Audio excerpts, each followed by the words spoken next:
안녕하십니까. 일반법의 정석 석화대입니다. 오늘은 지난 시간 생산물 배상 책임 중 가전제품과 관련된 사고 사례에 이어서 건설기기업자와 관련된 사고 사례 두 가지 중 첫 번째 사례를 말씀드리는 시간을 갖도록 하겠습니다. 먼저 건설기계업자 배상책임보험. 건설기계업자 배상책임보험은 영업배상책임보험, 보통 약관, 특별 약관이 굉장히 많죠. 그 중에 하나입니다.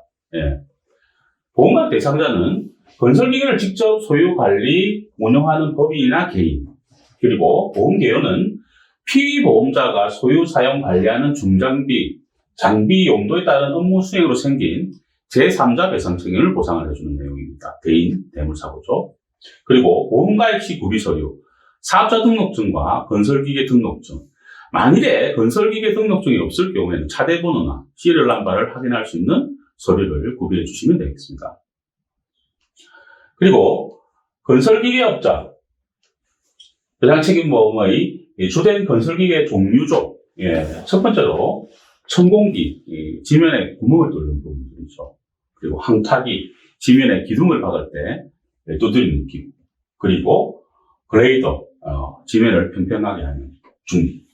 그리고 로더, 흙을 파서 옮기는 부분들이죠. 그리고 스크래퍼, 지면을 스크래치내는 부분. 그리고 아스팔트 살포. 이런 부분들이 대표적인 건설기계 종류입니다. 오늘 제가 말씀드릴 내용이죠. 기중기가 작업 중에 다른 화물 차량 소속 직원을 다치게 한 사고였습니다. 첫 번째로 보험가입 현황을 한번 보면 아까 말씀드린 내용처럼 영업배상책임보험 보통약관 중에 건설기계업자 특별약관, 대인 대물을 가입했죠. 계약자는 박모 씨. 그리고 보험기간은 2004년 12월부터 2005년 12월, 1년이었죠. 그리고 보상 한도액은 대인은 1인당 한 사고당 3천만 원, 대물은 한 사고당 2천만 원, 공제금액은 30만 원, 한 사고당이죠.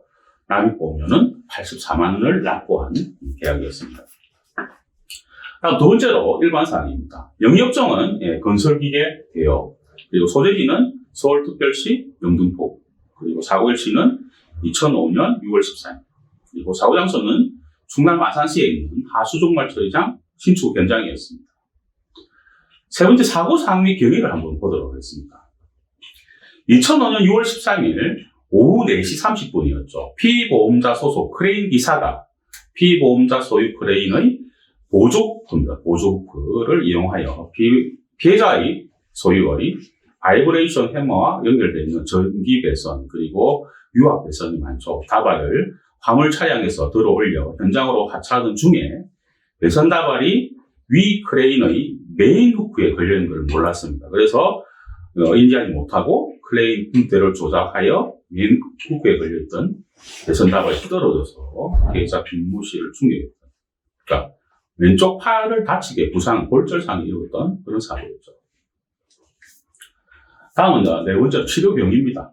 사고 직후 피해자는 2005년 6월 13일부터 7월 20일까지 영등포에 소재하고 있던 정형외과에서 입원 치료를 받았죠. 그리고 증상이 보존되어서 2005년 9월 치료를 종결한 그런 사고였습니다. 다섯 번째, 피보험자 측의 법적 배상 책임 성립 여부입니다.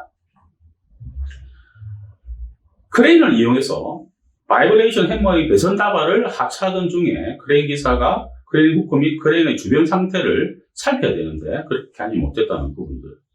그러니까 여태까지 하던 대로 이렇게 조정을 했다는 그런 부분들이었죠. 그리고 크레인 기사의 사용자로서는 지위에 있던 피보험자의 대표자죠. 박모 씨로서는 민법 제756조 사용자 책임 소정의 규정에 의하여 피해자 김모 씨에게 입은 손해를 배상할 책임이 있다라고 판결이 되었습니다.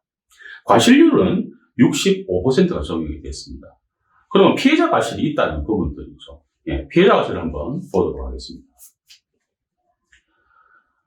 피해자 김모 씨로는 크레인의 작업 반경 내에서 작업을 할 때는 크레인의 동태를 살펴야 되죠. 그리고 그 작업 반경 내에는 들어가지 않도록 주의를 해야 되는 부분입니다.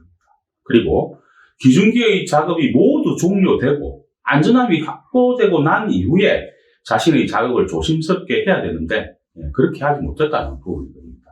그래서 그런 어떤 내용들이 이 사건 사고 발생의 하나의 원인을 제공해왔다는 부분들이었습니다. 그래서 김모 씨의 과실을 35%를 적용을 했던 그런 사고였습니다. 근데 이 사건은 구상권을 성립을 할 수 있는 부분들이죠. 구상권이라는 것은 보험회사에서 보험금을 지급하고 그 부분만큼 이렇게 대위권을 받는 부분들이죠. 그 대위권을 가지고 구상금을 청구를 할 수 있는 부분들이죠. 그래서 사고 현장을 관리 감독하는 A 엔지니어링의 원청자죠. 원사업자, 발주자와 계약을 하는 사람이죠. 그리고 B 토건. B 토건은 이제 원사업자, 원청자와 계약을 하는 하도급 업체죠. 업체로서는 공장 현장에, 작업 현장에 소음으로 인해 작업자들이 의사소통이 원활하지 못하는 작업 현장을 제대로 정비를 해야 되는데 그렇게 하지 못했다. 그리고 크레인의 사각지대에 신호수를 추가로 배치를 한 후에 크레인을 운행을 해서 안전조치를 해야 되는데 불구하고 그런 안전조치를 하지 못했다는 부분들입니다. 그래서 보험금을 지급한 피보험자 박모 씨의 보험금을 지급한 보험회사에서는 A 엔지니어가 B 토건에 구상금을 청구를 할 수가 있다는 부분들이죠. 그래서 아까 65%를 피보험자 박모 씨가 30%, 그리고 A 엔지니어링이 30%, B 토건 40%. 이렇게 공동 불법행위 책임의 내부 부담 비율이 발생이 되었던 그런 부분들이었습니다. 그래서 이 두 회사는 별도로 도급업자 배상 책임보험이나 이런 부분들을 가입을 하게 되면 같이 커버를 할 수 있는 그런 부분들입니다. 마지막으로 손해배상금 산출 및 보험금 지급 사항입니다. 손해는 1,200만 원 발생을 했죠. 하지만 이 사고는 2005년 사고입니다. 제가 이 내용을 그대로 보여드리는 이유는 앞에 이 항목, 치료비, 향후 치료비 이런 부분들은 지금도 변함이 없습니다. 하지만 이 뒤에 있는 금액은 지금보다 많이 상이하죠. 참고로 보시면 될 것 같습니다. 금액은. 치료비는 480만 원, 향후 치료비, 향후에 또 받는 치료비죠. 240만 원, 일실 수익의 휴업보상금이죠. 990만 원, 속에 1,700만 원이죠. 과실상계에서 1,120만 원. 그리고 위자료가 있죠. 항상 교통비도 지급을 해야 되고 시간을 할애했던 치료를 위해서 그런 부분들이죠. 그래서 10만 원, 당시에는 10만 원, 지금 굉장히 많이 올라가 있죠. 13주, 그래서 65% 해서 84만 5천 원. 사개금액이 1,200만 원이었습니다. 그래서 최종 지급 보험금 아까 공제금액 30만 원을 공제를 하고 1,170만 원이 지급되었던 사고 내용이었습니다. 기타 사고 판례를 한번 보시면 대전지법 2002년 8월 19일 선고를 했죠. 2001 가단 9769 판결, 그리고 서울고등법원 1996년 7월 5일 95나의 461144. 이 내용을 한번 보시면 세부적인 내용을 확인을 하실 수가 있습니다. 오늘은 건설기계업자와 관련된 첫 번째 사고 사례를 말씀드렸습니다. 다음 시간은 건설기계업자와 관련된 두 번째 사고 사례를 말씀드리는 시간을 갖도록 하겠습니다. 일반보험 무엇이든 물어보십시오. 상단의 카카오 채널에서 일반보험 정석을 검색하시거나 연락 주시면 성심성의껏 도와드리겠습니다. 항상 좋은 정보를 전해드리는 일반보험 정석이 되겠습니다. 정보가 좋았으면 구독하시고 좋아요, 알림 부탁드립니다. 일반보험 정석 석환이었습니다.